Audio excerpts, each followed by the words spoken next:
ময়মনসিংহের ভালুকায় জাতীয়তাবাদী rickshaw, van, auto চালক দলের উদ্যোগে এক বর্ণাঢ্য আনন্দ র্যালি অনুষ্ঠিত হয়েছে। শুক্রবার বিকেলে ভালুকা সরকারি কলেজ মাঠ থেকে র্যালিটি শুরু হয়ে ঢাকা ময়মনসিংহ মহাসড়ক প্রদক্ষিণ করে পুনরায় কলেজ মাঠে এসে শেষ হয়।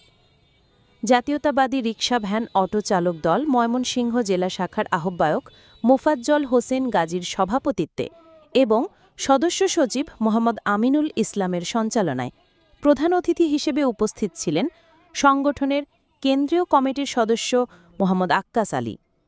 প্রধান বক্তা হিসেবে বক্তব্য রাখেন জেলা শাখার যুগ্ম আহ্বায়ক মাহমুদুল হাসান মিন্টু।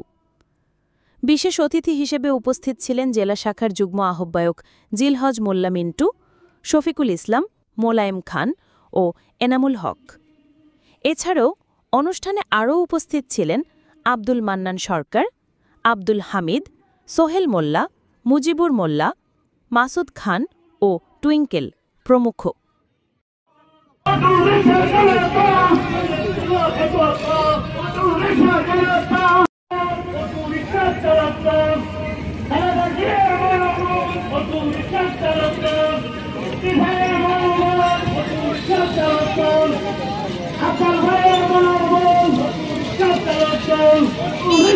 আস্তে আস্তে আস্তে আস্তে আস্তে